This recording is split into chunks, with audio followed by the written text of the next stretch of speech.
Hello everyone, this is Hit Girl, and I am about to play Monster Camp for you. So let's get started.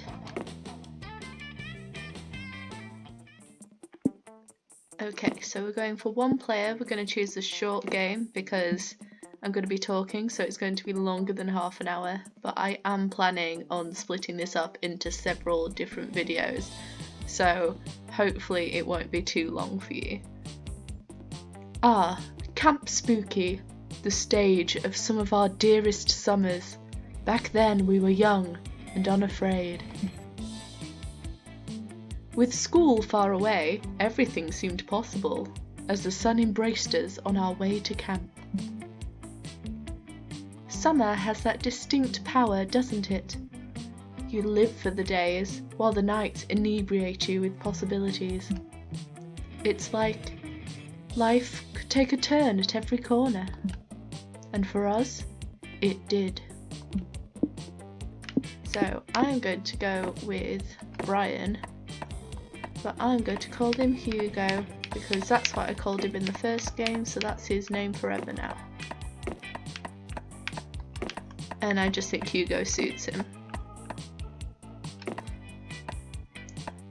I just want to take a nap. So, what shall we go with? Brownies, marshmallows, Satanist kit, Sudoku Rubik cube, recorder, brains, canned brain. Well, he is a zombie, so let's go with that. Maybe a spork to eat the brains? Sure. And then we'll go with the recorder.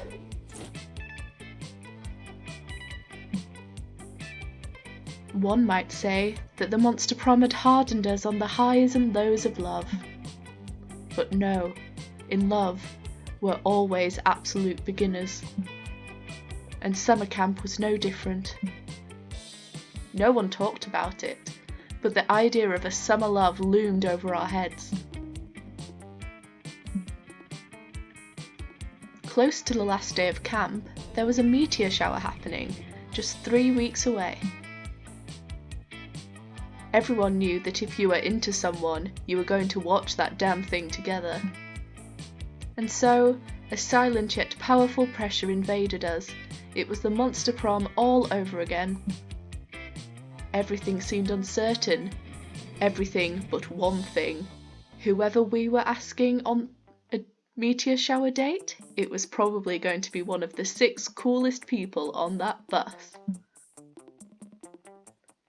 So this is Joy, she's a witch. She is from the first Monster Prom game, and she's not a love interest in that game. She's actually one of the antagonists that comes by and sort of interferes with your love life.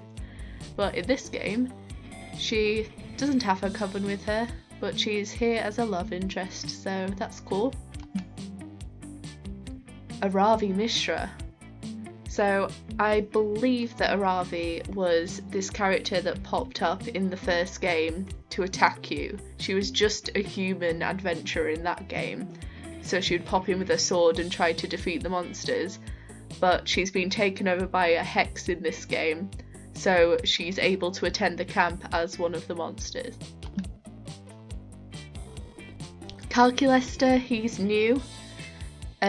He wasn't in the first game, but there was a library in the first game and he is a library computer, so maybe that's where he came from.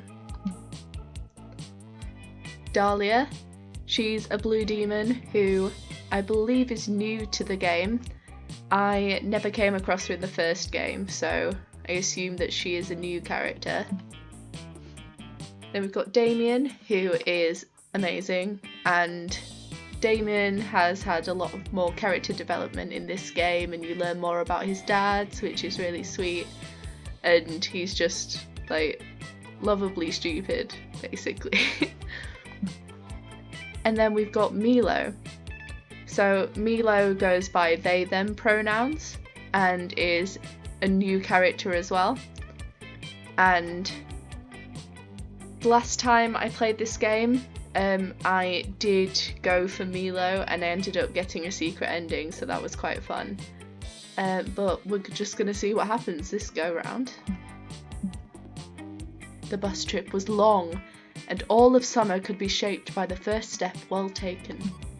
And so it was clear it all came down to breaking the ice and causing a good impression with the right person. Okay, which of these animals do you like the most? Okay. Oh, this is really difficult. Okay, Tamagotchis, that's going to be Calculester.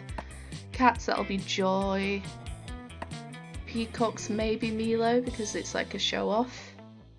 Crocodiles, especially when they're thrown at me, I'm guessing that's going to be Dahlia, because she quite likes a challenge.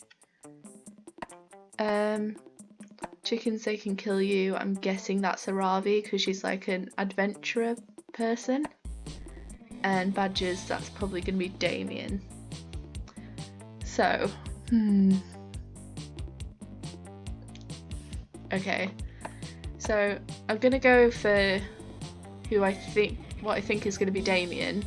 And I'm going to try and do my best, like, bro voice for it. So, let's go. Yes! Okay. I'm getting good at this now. Wow!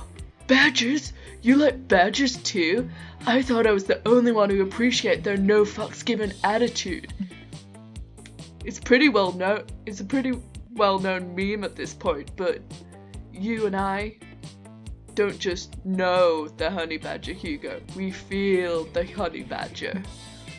Congratulations, you and I are tight as fuck now. Badgers forever. That wasn't really a bro voice, but we'll work on it, We only had 3 weeks left to woo our crushes and conquer their hearts. But as I already said, we were young and unafraid, and we were ready to start. Okay, so my plan for this video is to complete week 1, which should be 2 camp activities. Let's go take a nap. The campfire and then a drink, I think. So, Damien likes bold, so we're gonna go for the manor. That day in the haunted manor, a little clown man rides a tricycle up to you and asks if you would like to play a game. Cool, you love games. You suggest Monopoly or Scattergories.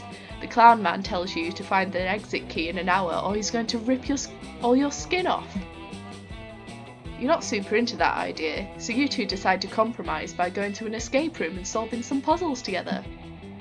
It's lots of fun, but you don't gain fun here, you gain +2 boldness instead. Afterwards, you manage to convince Damien that back massages keep away mosquitoes, and you're really getting after it when... Hey, has that weird chucking lamp always been over there? What weird lamp? Oh, sorry, that was the wrong voice. What weird lamp? Oh, wow, okay. There's something weird about this lamp. I just can't put my finger on what. Arson! Well, in the words of the great Mahatma Gandhi, when in doubt, set it on fire! You're pretty sure that's not what Gandhi said, and you tell Damien so. Really? Huh.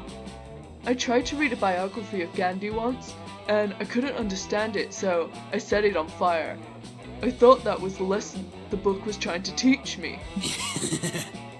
That was about 5 minutes ago. The book is still on fire, actually. In fact, it's what I'm planning to use to burn this lamp. Watch. No need, Damien. The only person who's been burned here is you, by my impeccable disguise. Whoa, that's crazy! Whoa, Councillor Flodge, you were the lamp the whole time? Cameron Orenthal Flodge. Guilty. Pretty cool, huh? Only if you think lying is cool, which I do, but only when I do it, not when people do it to me. Huh? I wasn't trying to lie to you, Damien. I was trying to teach you a lesson about the wonders of camouflage. Get real. Camouflage is for stupid babies who are too lame to solve their own problems with violence. Sneak level 100. Oh, so it's violence you're interested in, eh? I'll have you know that in the heady days of my youth, I once disguised myself as a baguette in order to stab the French Prime Minister. Hmm? But France doesn't have a Prime Minister, they have a President. Only because I stabbed the Prime Minister. That just might work. I didn't know camouflage could be used for stabbing. This changes everything. But I still don't think it's for me. It's pretty hard to blend in when you have such such blemishless crimson skin. Wow, I cannot talk. Don't worry about that, son. I can change my skin to any colour I want, and I'm a master of disguise, so clearly skin colour doesn't matter here. All we need to do is find the perfect way to blend into your surroundings. Ooh, you've got an idea. Okay. Get a high-powered job in the fashion industry and make red the in colour for this season, and next season, and every other season forever.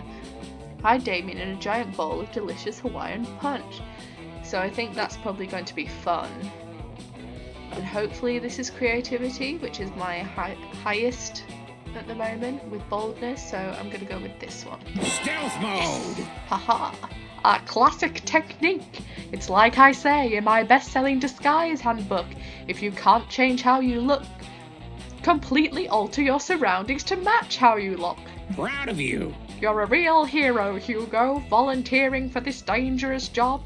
Here, I'll help disguise you as a fashion icon.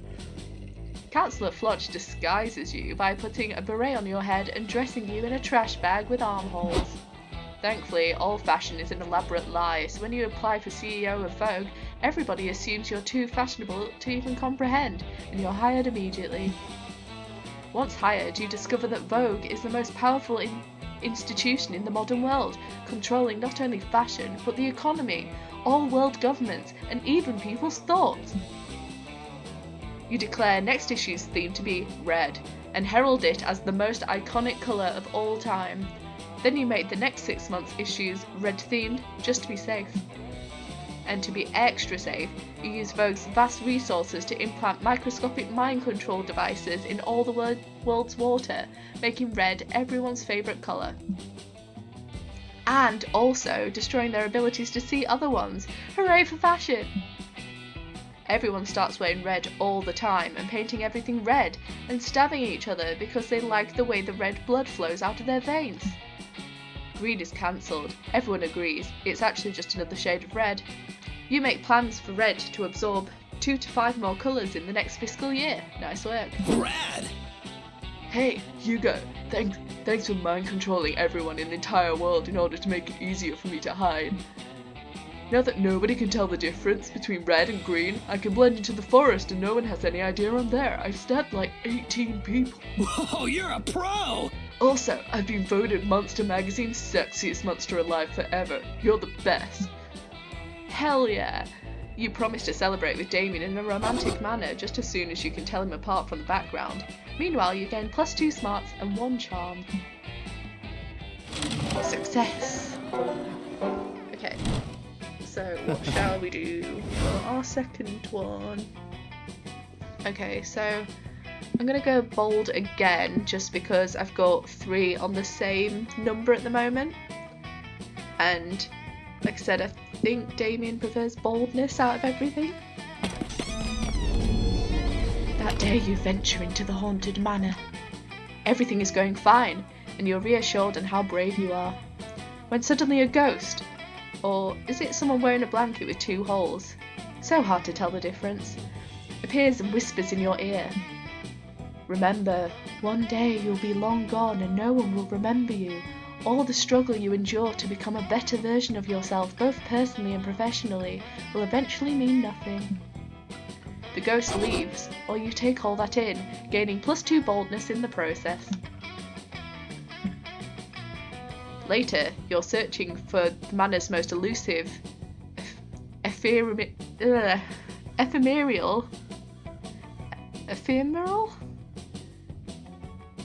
being of all, a working cell phone signal.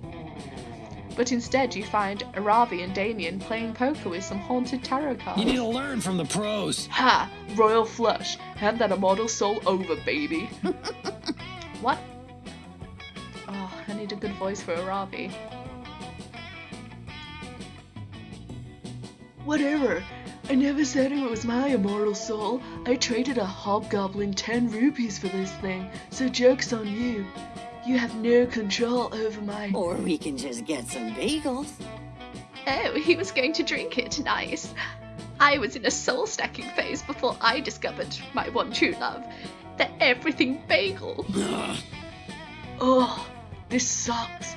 Hey, Hugo, do you have any souls you want to give me so I can get drunk and forget how tired and bored I am? These two took a bet from Joy that they could stay awake in the haunted manor for 24 hours. Yeah! Clearly, she thought Damien and I needed greater challenge after we competed to see who could survive multiple stab wounds the longest. But it's so lame here, it's impossible to stay awake. The discordant screaming of the damn spirit sounds exactly like the lullaby my dads used to sing me as a kid. Yeah, and the bloodthirsty voices in my head repeatedly whispering "kill your father" are starting to give me ASMR. Boring! I tried chatting the cursed paintings on the wall, but all they ever talk about is what they did to deserve being imprisoned in an oil on canvas for eternity. Yawn.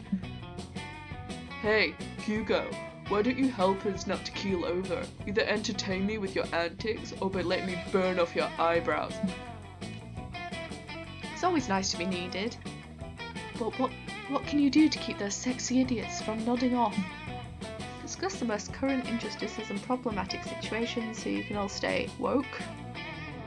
Binge all 32 Shrek movies in one night.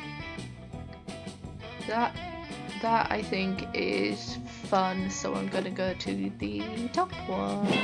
Yes! Haha! Okay, love it, I'm down. What are we discussing? The execution penalty? The importance of giving your healers as much praise as your DPS? Huh? The way performance masculinity punishes traditionally feminine interests and makes it difficult for a supposed tough guy to pursue beauty and fashion? That's oddly specific. Huh? I mean, fire. Arson. Let's talk about arson rights. How about none of the above? You propose a topic complex enough to keep you woke for hours, damaging stereotypes in the Slenderman community. Here for it! Oh yeah, I get you. Like, why do all Slendermen have to be slender? Where's the love for Slendermen who have a little extra chub on their freakishly long arms? Huh? And why are they called Slender Men? Not only is it sexist, but it completely disregards the complexity of the gender spectrum. Whoa, that's crazy. Why is language so gendered anyway? Must we all be human, or slender man, or even D-man? I don't think you know how to spell demon, but I see your point. Not to mention the harmful racist stereotypes Slendermen get on a daily basis. Preach! Everyone assumes they're dangerous just based on their height and the lifeless pallor of their skin. Take Mr. Slenderman for example. He lost his job at Spooky High last year because some jackass photoshopped him in the background of kids' photos. That's fucked up. Nobody thought to fact check the photos. Why do cops always assume that just because someone's a slender man, they're automatically causing harm? Holy shit, you guys. I'm like wide awake now. I don't even care about the bed anymore. Rad! I guess I never gave this topic the critical thought it deserved. It's actually like really interesting and a great way to stay awake. We are totally winning our Well, lane! duh. Everyone knows that social politics and controversial opinions were invented to keep people awake during haunted house stakeouts. This very enlightening discussion successfully keeps you all awake through the night, which means you win +1 bet, forcing Joy to award you +2 creativity and +1 smarts. I feel like my Aravi and my Damien close to sort of sleep blending time, into the same yet voice so there, far. but hey ho. Okay, let's go sit with Damien and Joy. You're all geared up to invent a new kind of s'more. You're thinking jalapenos, maybe? When suddenly, Give it to me! It's my turn! Typical. Damien, Hectate's third eye necklace is a powerful and dangerous magical artifact.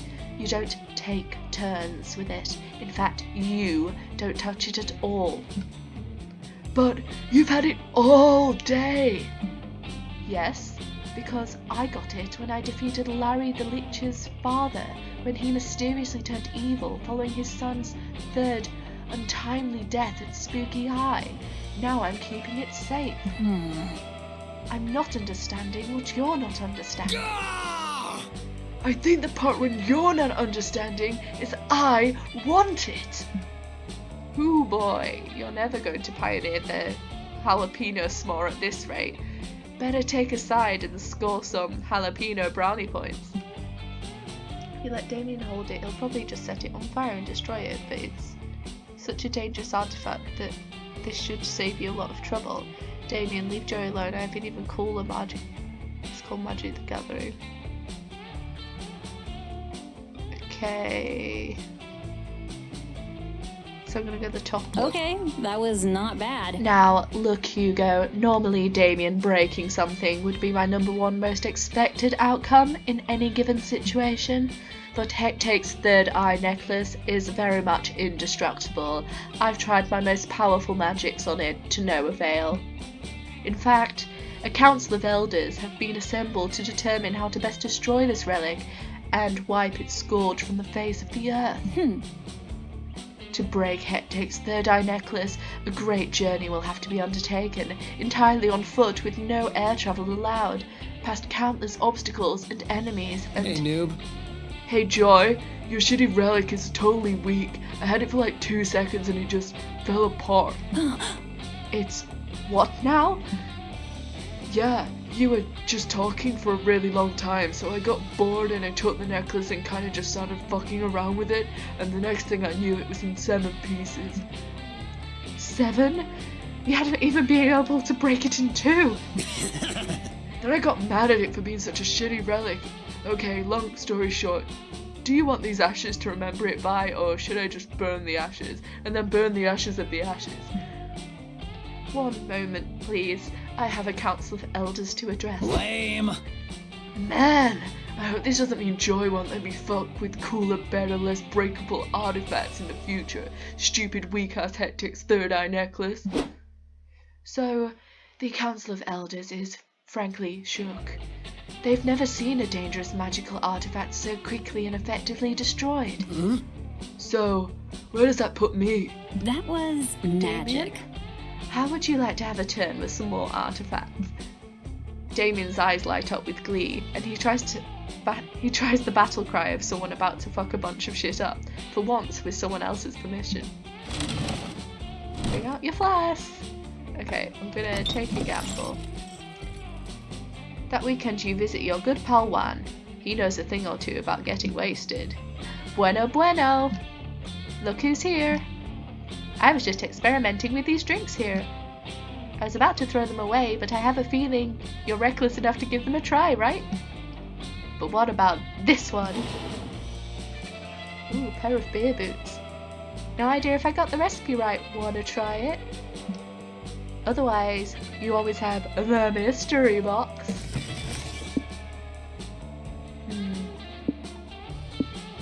I don't know. I'm gonna go beer boots. Yeah, no, totally.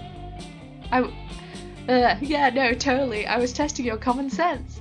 And you passed. Your prize is the drink you chose. You think you can handle a pair of beer boots? Thanks to these babies, a random location will be chosen. You can drunk walk all over it until you become a true expert. After that, anyone could end up earning twice as many stats from visiting it. I'm thirsty. Still hard to believe you drank that. Good luck, I guess.